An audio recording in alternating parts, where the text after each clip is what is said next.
So welcome everybody to this session about failing continuous delivery. And it's so fun to see that failure can attract so many people, even though we have these awesome sessions going in parallel. There we go. A short notice about us. My name is Daniel Deogen, and this is my colleague Daniel Savano, and we're both consultants at this firm in Stockholm, Sweden, called Omega Point. We're also located in Gothenburg, Malmö, Umeå, and we have a satellite in New York, so we are a global company, so to speak, even though we're only like 200 people, so we're kind of small. But we're specialized in building high-quality software compared to all other companies out there. So. Yes, so before we begin talking about continuous delivery, as we will, let's start out by just try to define a couple of terms so everybody knows, are on the same page when we use them. There's a term called continuous integration that I'm sure most of you are familiar with, or maybe even practicing. Martin Fowler started to talk about this term somewhere back in 2006, and at that point, continuous integration was pretty mind-blowing. And essentially, the practice is about, if you have a team of developers working on the same code base, you constantly and continuously integrate each other's code changes with each other, and you verify those changes by, for example, having automatic builds, running tests, and so on. And the point is that you want to integrate early to find possible errors early. Now, continuous integration is very important because that is a prerequisite and an enabler to do continuous delivery. So if your company, for example, are currently struggling with continuous integration, then try to get that sorted out first before even thinking about moving on to continuous delivery. And if we look at the term continuous delivery, there's an excellent book that was written about it a couple of years ago. Maybe some of you read it. If you haven't, then it's a perfect summer read for this summer. Now, continuous delivery is taking the concept of continuous integration even further. Not only are you going to integrate your code changes with each other, you're actually going to make sure that your software and your code is always in a releasable state. Basically, it means that if you have a delivery pipeline that your code changes are traveling through, once they have traveled through that pipeline, you can deliver it. You can put it into production if you so choose to do that. And there's a third term that always pops up when you start talking about continuous delivery, and that is continuous deployment. And sometimes those terms are used interchangeably, but there actually is quite a big difference, at least the way we see it and a lot of other people see it. Martin Fowler, for example, says that continuous deployment is about deploying every change into production. So every change that you make that passes all your tests and all your verifications should automatically go out into production. Now, continuous delivery, on the other hand, is, as I just said, is about making sure that you can put it into production if the business chooses to. And that's quite a big difference. And it's all about, as I said, if the business chooses to. So you want to make the decision on whether or not to go into production should be a business decision. It should not be a technical decision. So if the business wants to go into production, then you should be able to do that basically by just clicking a button or something. You shouldn't say, that, okay, let's go into production. We just need 2 more weeks to sort all the infrastructure out.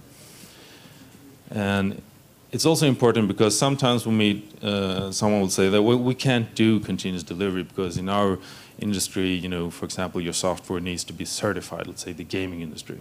Typically, your code needs to be certified by some government agency before you can run it into production. So you can't do continuous deployment because a certification process is definitely not continuous. You submit a lot of papers and so on. But you can do continuous delivery because you can create business value in a continuous fashion. And this definition, like these gentlemen use, this is the same that we will use in this talk. Okay, so how many of you are actually doing continuous delivery today? Oh, that's not a... All right. Okay, how many of you are trying to do continuous delivery? Oh, at least you have a few more hands. That's good. That's good. If any of you are in a company where you actually are trying to implement continuous delivery, it's really, really important to get an understanding what would be the main driver for that company to move towards continuous delivery. Because continuous delivery isn't cheap. That's a very important thing to realize. So in some companies, it turns out it's the actual market that drives continuous delivery. And the usual thing that you notice when that happens is that all your competitors seems to match whatever you release, whatever you push out to production. And all of a sudden, your competitors are not only matching whatever you have done, they also seem to match what the market wanted. Because you were a little bit off, right? Because you guessed. And all of a sudden, your competitors are becoming leaders, and you are becoming on second place, a follower once again. And so on, your company needs to move towards continuous delivery. Another driver could be that you work in a team, and you have these fixed release cycles. It could be, bi-weekly, monthly, or maybe quarterly, or so on. And every time you do that release, it has to be at those really odd hours of the day, right? It has to be on a Sunday night. Everybody needs to be in the office, and you have your pizza party, of course, there, and everybody is really stressed out, because when you do that release, all of a sudden it's not really compatible with what that other team released, and you have to deploy a hot fix to fix that. And oh my gosh, did this really work? Are we sure? Because we couldn't really test that in an environment before we actually hit production, right?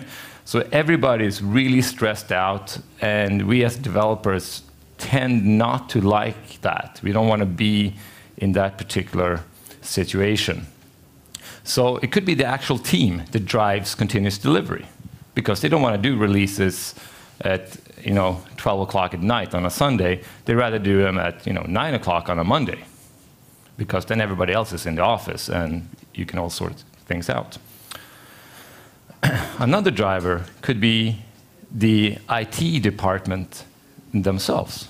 And that's because when the IT department gets a feature request or a new product that's supposed to be released, the CEO has talked to the CEO's buddies, if it's in the sales department or whatever, whoever the CEO talks to, right? And they come up with this awesome idea. And of course, when the IT department learns about this, they wanted it to be released yesterday. So the IT department is always on continuous pressure to release as quickly as possible. And in order to meet these kind of demands, the IT department wants to make sure that the code is always in a production-ready state. It can get pushed out the door whenever they want to. Just to emphasize how hard it is to actually move over to continuous delivery, it's also important to realize how the business views upon IT.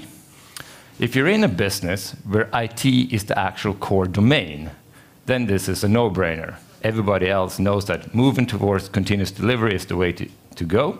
It's really easy, right? Because this will actually bring business value, and we can meet whatever the market wants. But if you're in a business where they view upon IT as a supportive domain to something else, the core domain lies elsewhere, then it becomes a little bit tougher, because then you need to convince them that, you know what, I want to spend millions of dollars implementing this, what we call continuous delivery, and we were going to get out to production really fast. And they're going to go, why? We release, every month or whatever it is, and that's fine. And you do that on a Sunday, and then nobody else is using the system, right? No, we want to do this all the time. We want to do these micro commits, and we want to push them out the door as soon as we're done. And it's even worse if it turns out you're in a company where they consider IT as their supported domain, and it turns out that it's not. IT is actually the core domain, because then you not only need to convince them that you need to spend money on this supportive domain, their core domain is actually wrong. It's IT that is your core domain, and that's where the money should go. So then it becomes really hard to push continuous delivery. And now I'm going to run a quiz with you.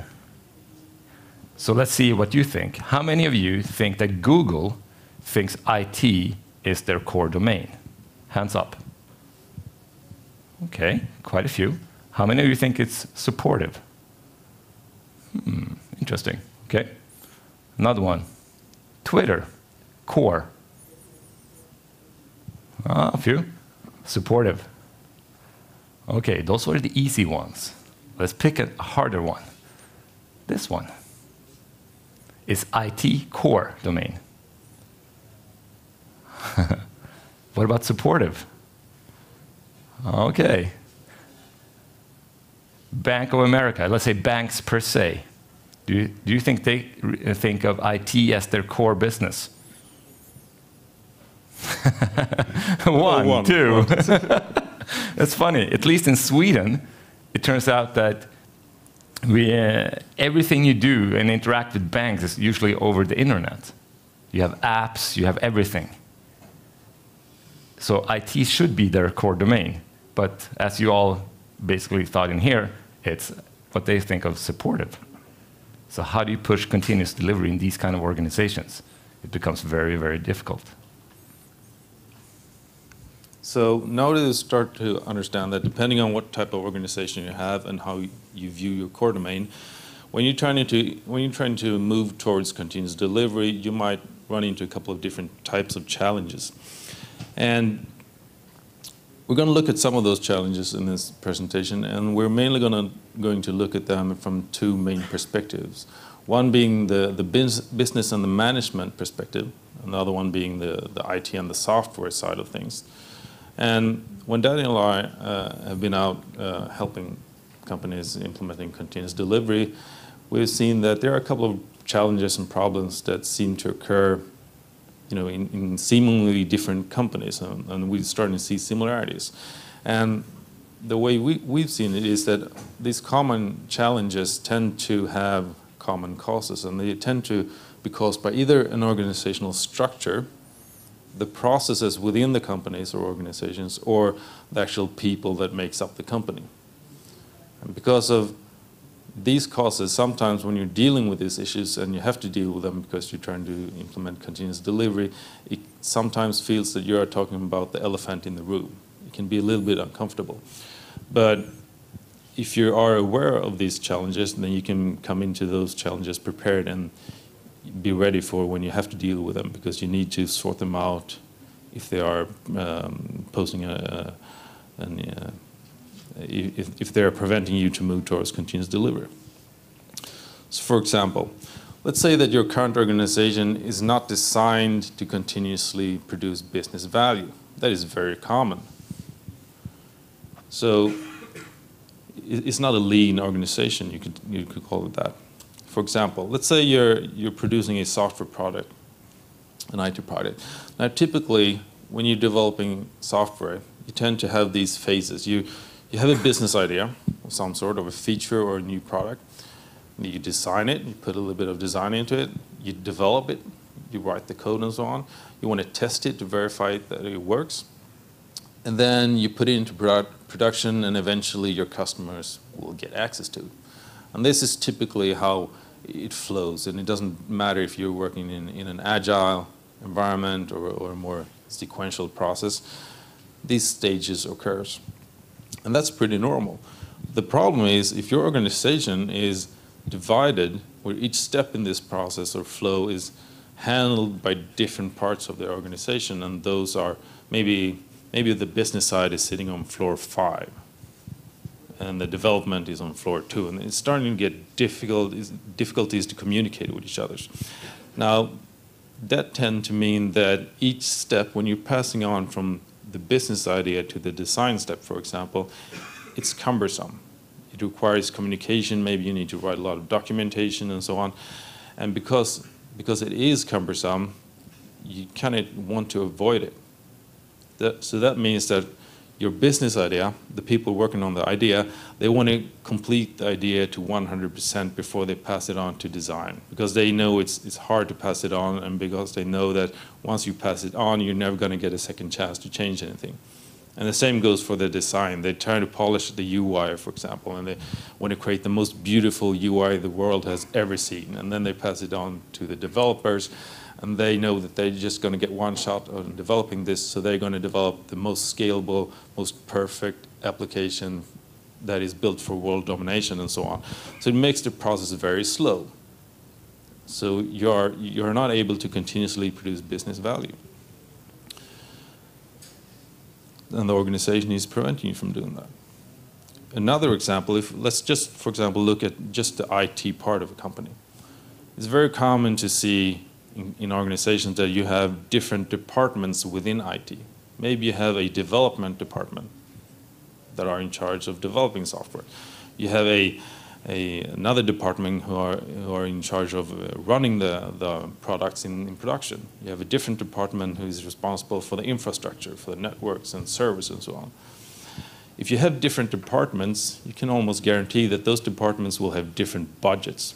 And if you have different budgets, they will have different goals and different priorities. So instead of everybody working, together, the structure itself, and because you have different budgets, you will have different goals.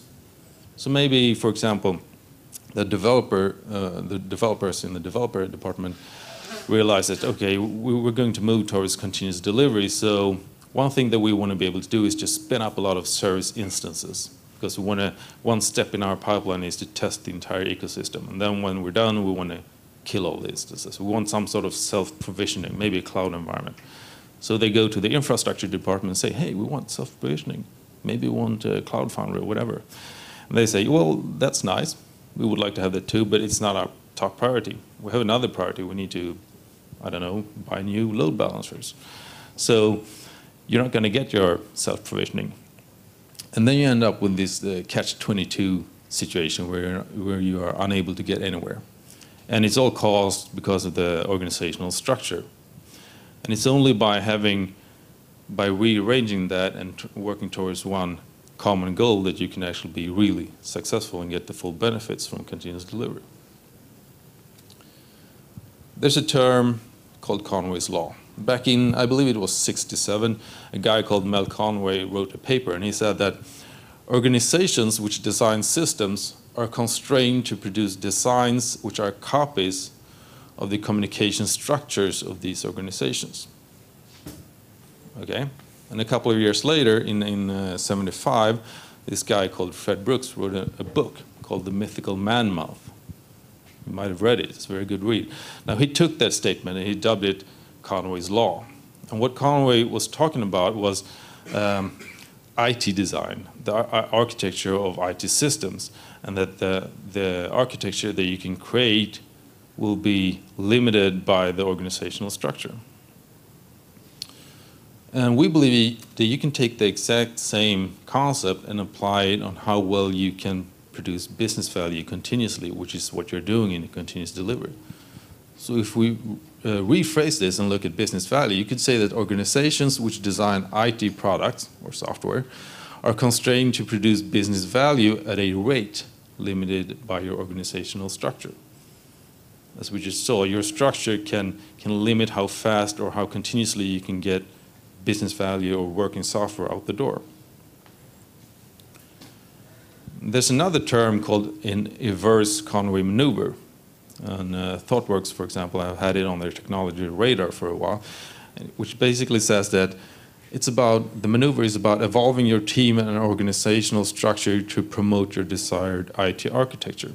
So what they're saying is that, okay, we realize the fact that the Conway's Law says that your organizational structure will limit you. Let's flip it around and say that if we want this IT architecture, maybe we need to rearrange our organization to make that happen. And the same way goes for business value. If you want to be able to continuously produce business value, produce working software, then maybe you need to flip around and say, we need to look at our organization and maybe we need to change things in order to make this happen, reduce communication barriers and so on. So you can apply the same concept on how you can be more agile or more lean in your product development. So the organizations that we've seen so far, that are struggling with this, they tend to have this built-in inertia that are preventing them from moving to continuous delivery.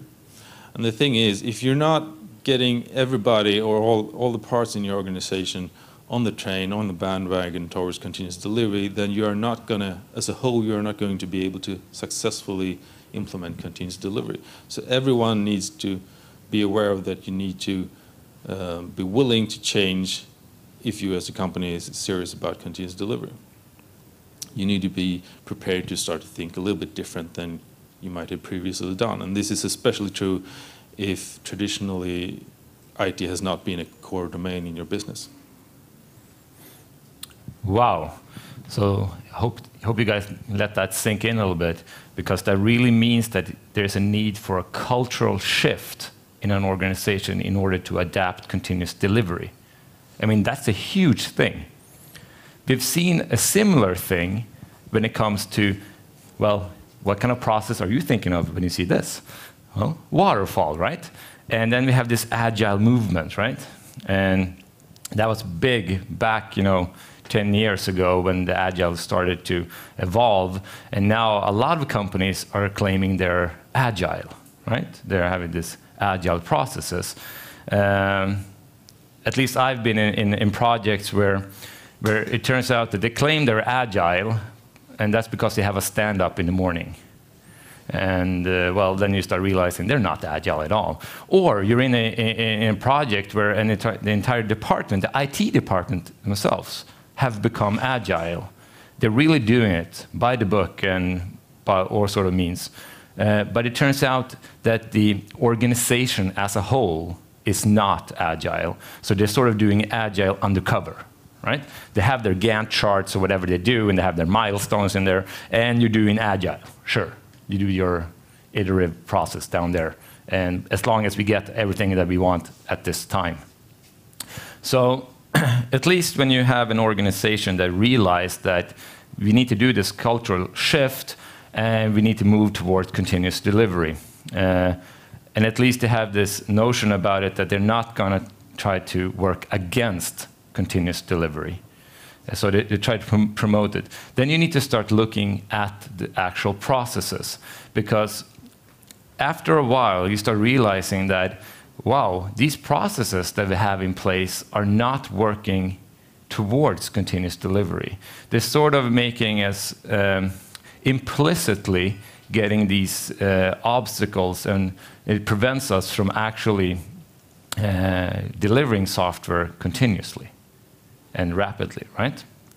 So one of the toughest things that we need to do as developers is to know when we need to stop polishing the diamond. And you all probably heard about it, like don't build the holy grail, or good enough. That's a term that we all seem to hear every now and then. And the thing is that the open source community actually talked about this in a paper called The Cathedral and the Bazaar. You guys probably read that a long time ago. And they actually talked about that you should release early, release often, and you should listen to your customers. That sounds familiar, because in a book written by Eric Ries, the Lean Startup, I guess you read that too, he talked about something called the minimum viable product. And that's the exact same thing. It's not about creating minimum or minimal products. It's about creating products that allows us to get good feedback from our end customers all the time, so we know that we're doing the right thing. Because we never know if an idea is actually going to generate any revenue, right? It needs to hit the production in order for us to realize that this will actually make money. And one thing that's funny that me and Daniel had noticed is that if you are in a project where you don't have continuous delivery, but eventually you're able to build a build pipeline, right? So it becomes a one-click deployment to production, eventually. After you've been struggling a lot, but eventually you got it, right? Then after a demo, since you're doing Agile, right? You have a demo and you talk to your stakeholders and you ask them, so when do you want to make money? And see, that word money is something they understand. So you say, when do you want to make money off this feature? And they go like, what? If I push this button now, it will hit production and you will start making money. What do you mean? Well, let me put it in other terms. If we push this button now, we're going to start making money. If we wait, we're going to lose money. Okay? Or you can say, these other features that's here in the backlog, are they more important? Do we need to release them at a later, and then push this out later? Is it worth it? And then they are starting to look up on this as, wow, this is a great tool for actually start making money along with the project is going. And that's actually a fantastic thing. So keep that in mind. So now that we've looked at processes and structures, let's look at the people, the business side. If you look at the software industry that we're in, I just assume that you're in the software industry because it's a Java conference, but the industry itself has become increasingly competitive and more demanding. Because there are more competitors out there who are, cloud computing, everything is making it really easy for new companies to enter the market. You have more demanding users. A user is not going to wait for a website to respond in 3 seconds or something. They're going to leave for a competitor and use their services. So that means that the systems themselves are becoming more and more complex. They need to be 24/7 uptime, fast response time, handle all the load and so on.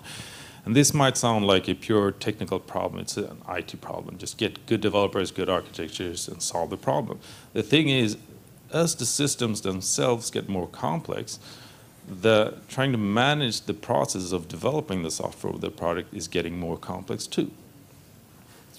So that means that if you want to be successful in a software industry, where software is your core domain, then if you want to manage those processes, you need to understand IT.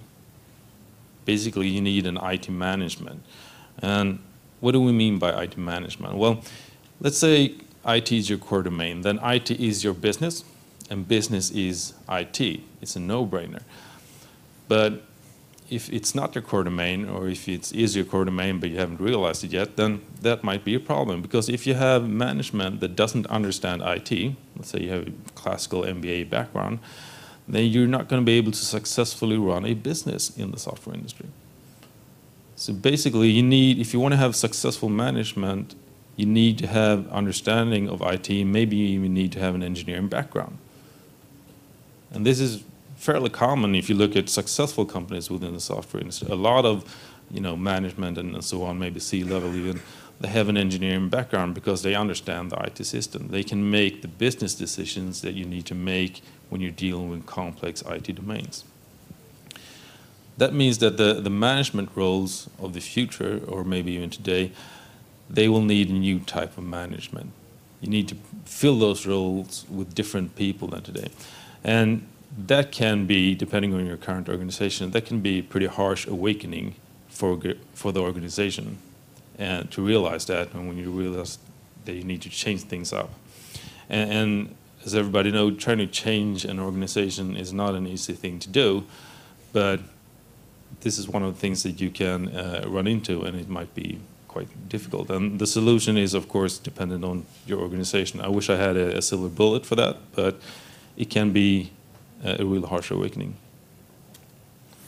Wow, that's fantastic. Just because you want to move over to continuous delivery, you have to change your entire management. Wow, I wonder if that's going to affect anyone.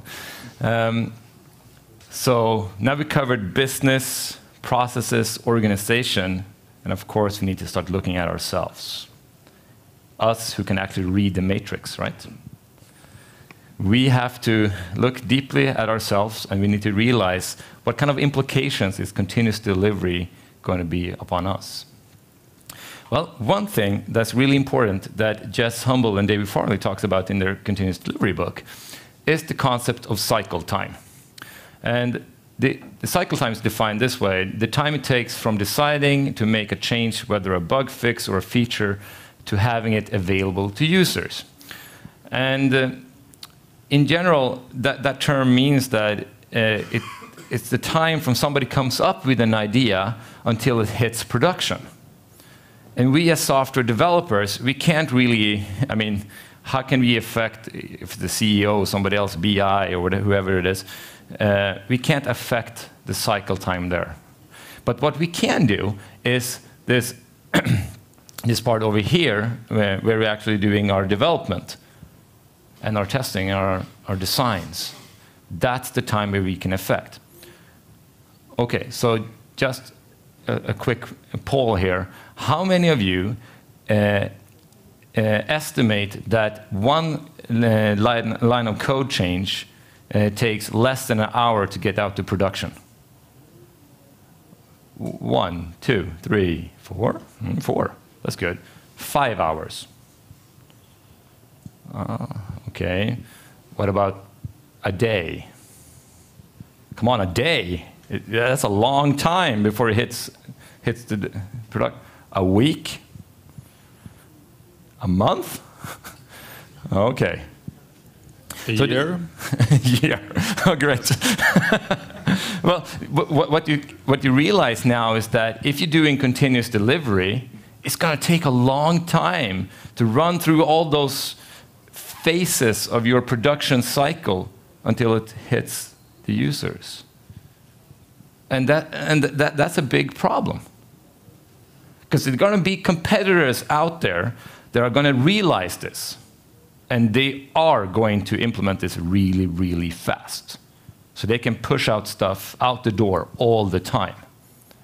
And that's when we tend to lose our jobs eventually and have to move over to some other company if that company doesn't follow.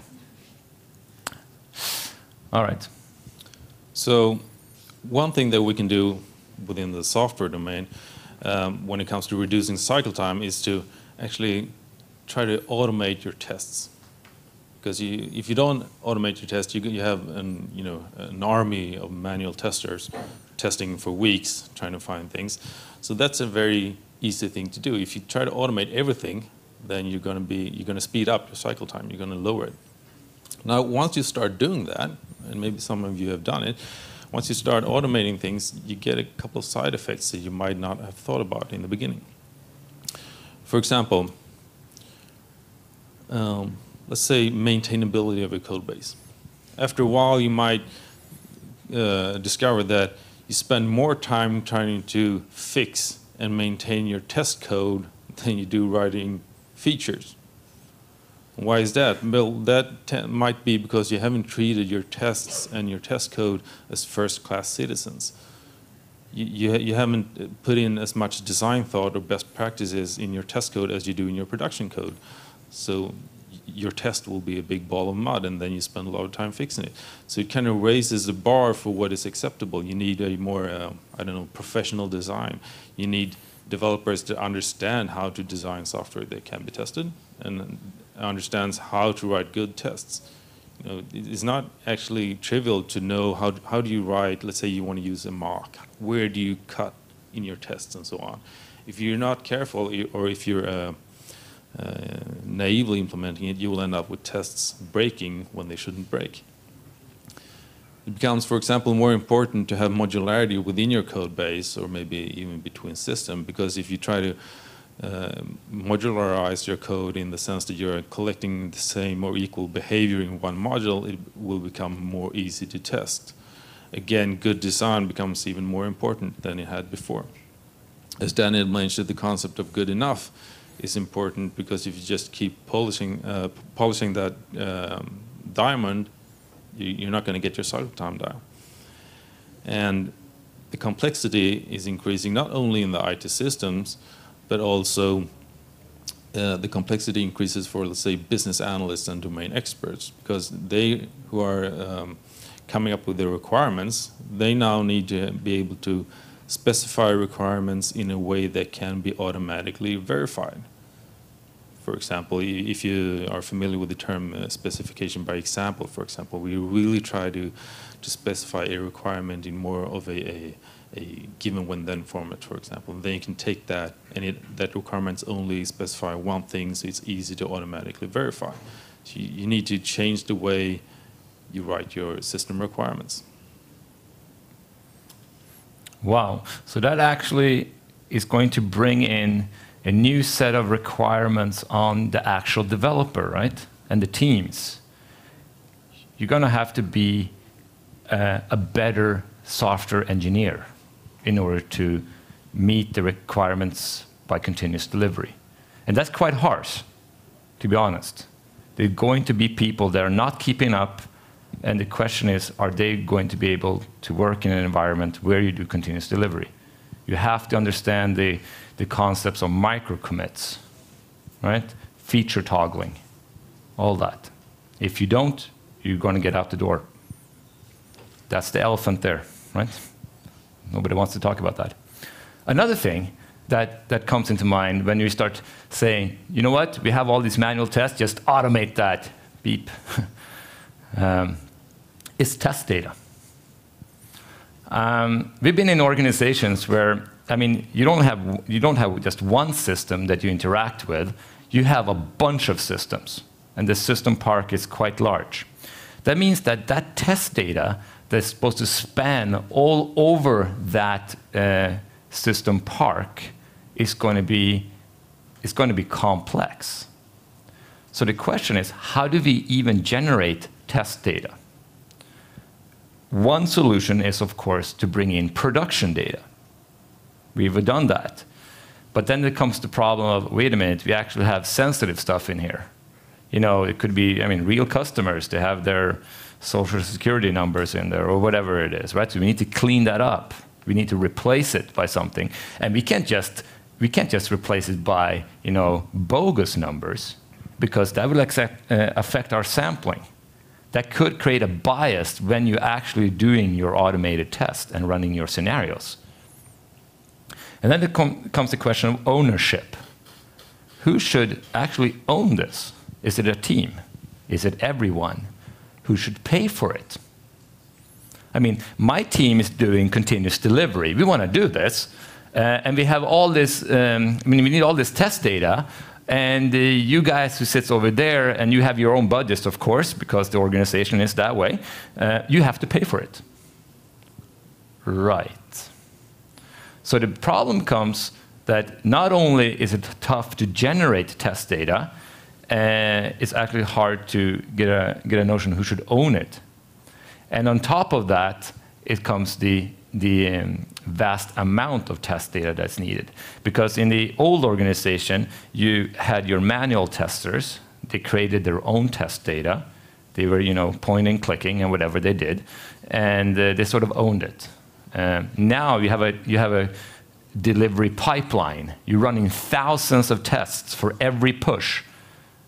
You're going to get an organization where you exercise your software maybe 1 million times a day.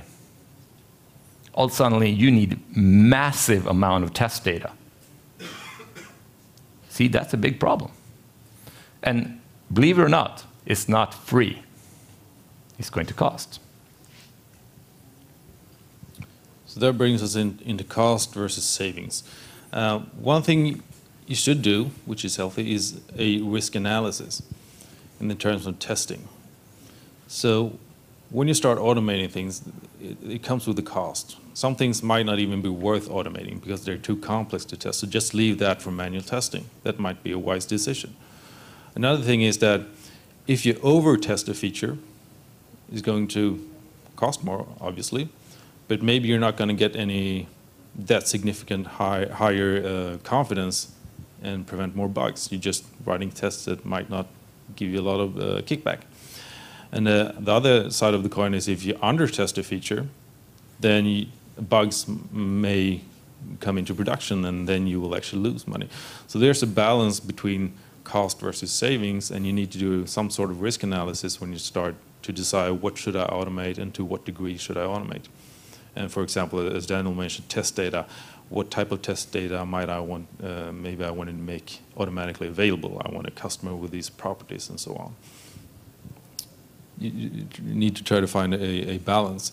The other thing is, what are the savings for bug preemption? Let's say you build up this pipeline and everything. There's a huge initial cost when you start out with this, because you need to build everything from scratch. So So what are you doing? Well, you are actually preventing bugs from ever occurring in production. Obviously, that must be a good thing, right? At least we as software developers realize that. But it might not be obvious for other parts of the business. So you see this initial cost, and you're never getting any feature out, and you might think, is it worth it? So you need to be aware, how do you measure that, and versus how do you measure if you don't take this initial cost and just flush everything out, and you might end up with bugs. It's all about risk analysis. Another thing is training, as we mentioned earlier. Maybe you need more new competencies that you don't have today. So you need to train your current personnel, or maybe you need to hire it. Again, there's a cost, and if your organization is divided up in different budgets and so on, who's going to take that cost? These are questions that always comes up, because you said, oh, we're just going to start automating things, and then you get all these side effects that are going to affect the organization and going to affect the cost and so on. And obviously, one thing that everyone will notice once you start doing continuous integration and continuous delivery is that you need a lot of hardware. You need build servers, maybe you need services and instances that you can run up and close down when you're performing your tests. You need a lot of new hardware. And hardware, good hardware, because you want fast feedback. But hardware, again, is not free. Either if you're running it yourself or you're buying it from the cloud, but it's going to cost. Oh, wow, just because we wanted to automate that. Okay, so when you have all that other things in place, then you start realizing that your system park is so old that you only have one instance of a particular system, right? You're not running multiple systems, or multiple instances, which means that if your product that you're trying to build and deliver, let's say it has 10 dependencies.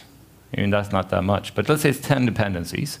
And all these different dependencies is managed by different teams. Okay? So it's a big company to do that. And every dependency have their own release cycle. And of course, they have their downtime because of maintenance, right? That decreases your window of where you can actually do a push through your pipeline when everything is up and running. All suddenly you become, limitized. And then you need to start working with the question, how can we bring in a multi-generational and multi-instance system park? And then it comes back to cost. Who's going to pay for changing the legacy system that nobody really wants to touch because it's so old and it's written in COBOL? Right? We have those out there. So then you need to start saying, okay, how can we abstract this? And now again, we bring it back to competence. How we as developers can design our pipelines, our system parks, and everything, so we actually can get a data flow that is adapted for continuous delivery. Right. Okay. So there's another thing that comes up when you start talking about continuous delivery, and especially in an organization where you actually failed a few times when you did your micro pushes and you tried to do all those MVPs, right? And this is the risk reduction release dilemma. And I'm supposed to be business, right? Yeah, I think so. Oh, okay, so we'll see. I'm the business guy now. Okay, here are the requirements. Oh, thank you. That's a nice list. Are they prioritized so we can work from top to bottom? Sure. We want them all. No, really. They need to be prioritized, because once we work out the higher priorities, we want to release them into production, then so on. You know what? It's only must-haves. Do them all. Yeah, all right, fine. We'll do them all, but we'll do small releases, because that's about reducing risk. What? No way. Last time you did that, all systems went banana and we lost bazillions of money. Yeah, but the thing is, if you do... No buts, okay? But you need to reduce risk and release less often with more features. Obvious. Yeah, but if we do bigger releases, wouldn't that increase risk rather than decreasing? What? No way. Of course not. Let's get this project started. You know what? Time is money. Okay. Has anyone had this conversation or similar? Yeah, a couple. See, yeah. Okay, I'm bringing my developer hat back on. That's good. Lucky we're not scary actors. there for a while. Okay, so why do we think business acted this way? Well, first of all, I mean, they have this history of having a development department trying to do small releases, right? And apparently, every time they did that, they failed somehow. Systems went down. They have these hot fixes, and maybe the system were down for a few days. If they're a trading company, that could be a disaster. If it's a life supporting system, that's even worse, right? So they of course they say, okay, you know what? We lost a lot of money during this period of time. We need to minimize those times that we do that. So we're going to bring in bigger feature sets, because then you can test everything and make sure it's all right. So you can actually push that out the door. And then we, of course, have this organization where Daniel talked about in the beginning of more of a silo structure, where you only have must-haves, because they've learned after a while, when you give the requirements to your IT people, they tend to say, you know what? I only did the top 48% of this, because we didn't have time to do anything. Wait a minute, what about the rest? No, we didn't have time to do them. But I want them all. We need to make sure that we add enough requirements in there, because when they cut the other ones out, we get the ones that we really wanted, right?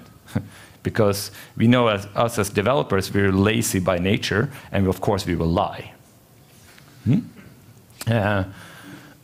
Also, there's of course the fact with the system dependencies, that doing these pushes all the time, you need to upgrade your entire system park every time, and that sort of increases the risks. Right, so what are the key takeaways? Well, first of all, we need to get a notion of how the organization and business views upon IT. If they view it as core, bringing in the idea of implementing continuous delivery is really going to be an easy task for you, because they're going to understand it. They are going to say, hey, this is the way to make money, and this is the way to beat competition. If it turns out that they actually view upon IT as a supportive domain, that's actually going to be a bit troublesome, because then you need to convince them that we're going to invest a lot of money in this, even though it's not our core domain. And because we want to, and we think that's even better. And it's even worse if they actually think of something else as their core domain, but it turns out that the IT is their core, because then you need to convince them about two things. The other thing that was really important in here was, of course, the cycle time. And of course, the time it takes from an idea to hit production is the real cycle time. But we as developers can actually be responsible for our part, and that's the development time, right? So a good measurement would be you change one line of code and you see how long does that take until it hits production. If it takes longer than a few hours, I think you have stuff to work on. So and then, of course, we have processes and organizations. You need to look up on processes and see if they're working towards continuous delivery or if they're working against it.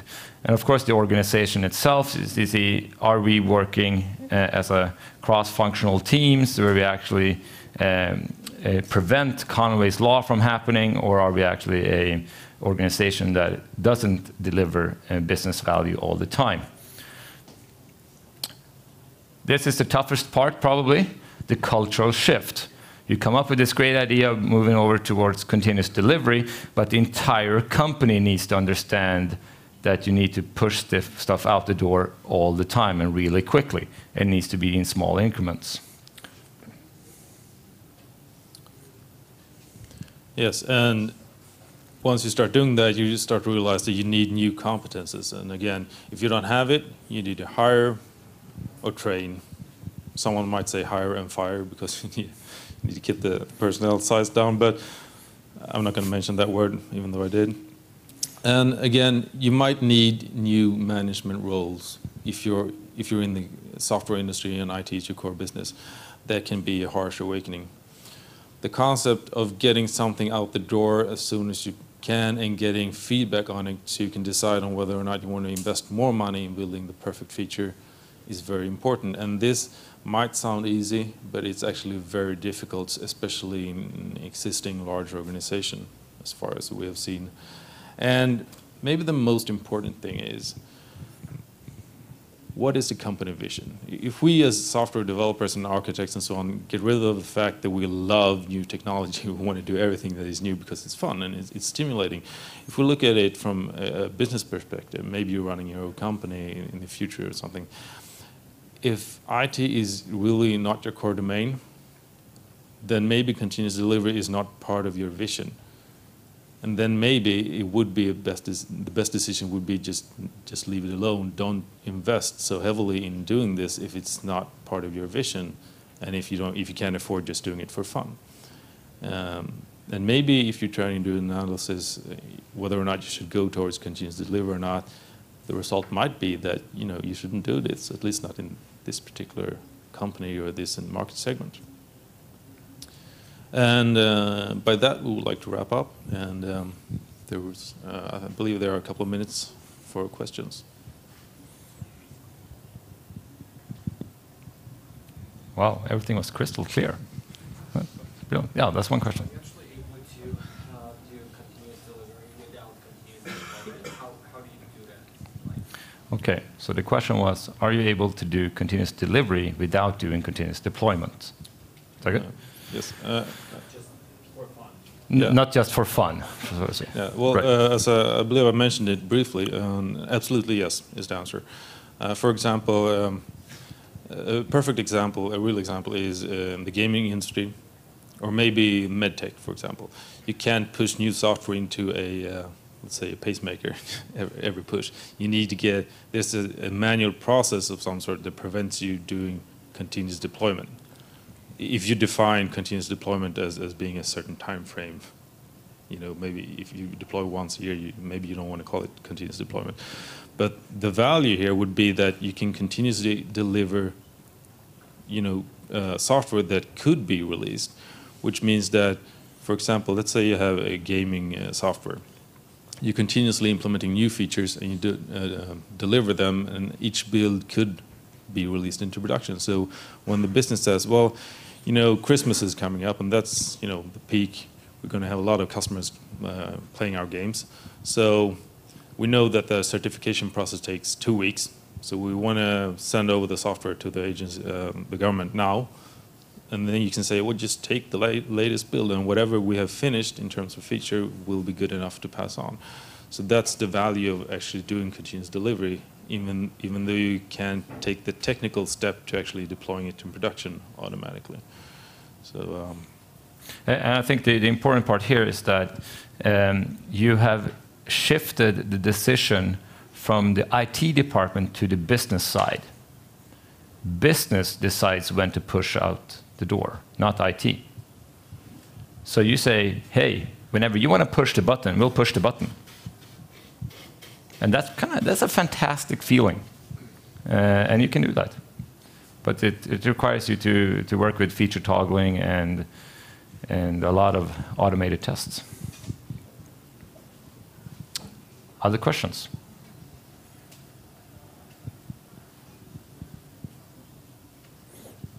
All right. Well, thank you very much. Thank you.